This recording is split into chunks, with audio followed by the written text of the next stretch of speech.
Olha só essa questãozinha delicinha do ITA. Você tem uma barra de ferro e uma barra de alumínio. Elas estão unidas uma com a outra. E ele pergunta, se eu aquecer essa barra, como que vai ser a nossa variação do centro de massa em relação à temperatura? Então aqui estão os dados iniciais do problema e as nossas hipóteses do nosso exercício, ou seja, quais as equações que nós iremos utilizar é a seguinte. Bom, a equação do nosso centro de massa, os índices 1 serão do ferro, os índices 2 serão do alumínio. O centro de massa da barra de ferro é L1/2 e o centro de massa da barra de alumínio, preste atenção, é L1 mais a metade do comprimento da barra de alumínio. Lembrando também que a massa de cada um dos dois é dada lá pela equação da densidade vezes o seu volume. Esse A aqui é a área de seção transversal reta dessa barra, que não vai mudar em nenhum dos momentos. E lembrando também que o comprimento das barras varia de acordo lá com a dilatação linear. Bom, então substituindo todas essas equações lá na equação do centro de massa, nós temos algo parecido com isso aqui. Perceba o seguinte, perceba que aqui eu coloquei L01 e L02, e aqui em cima eu coloquei L1 e L2. Por que eu fiz isso? Porque a massa não vai ser alterada do sistema, você concorda? Por adição de calor no sistema, né? Por aumento de temperatura, não vai ser alterada. Por isso, a massa dela após o aquecimento vai ser igual à massa no início, antes do aquecimento. Então, por isso que eu coloco L01.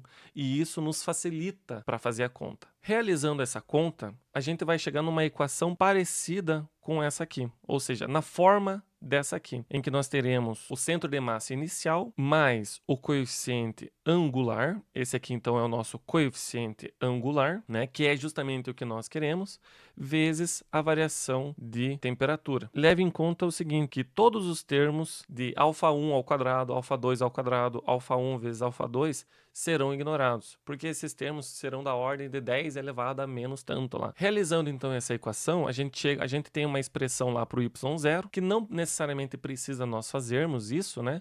A gente não precisa calcular esse valor do y0, mas só para título de curiosidade, ele vai dar o centro de massa aqui, né? Inicialmente da barra, 0,65, e nós temos que o coeficiente angular, que é a variação do centro de massa em função da temperatura, é dado por essa expressão aqui. Você não necessariamente precisa substituir só agora os valores dos dados iniciais, você pode substituindo aos poucos. Primeiro a densidade, num outro momento os coeficientes de dilatação, para não ficar tanta conta assim, né? E fazendo o cálculo dessa expressão, a gente chega aqui, é 17,5 vezes 10 a menos 6 metro por grau Celsius.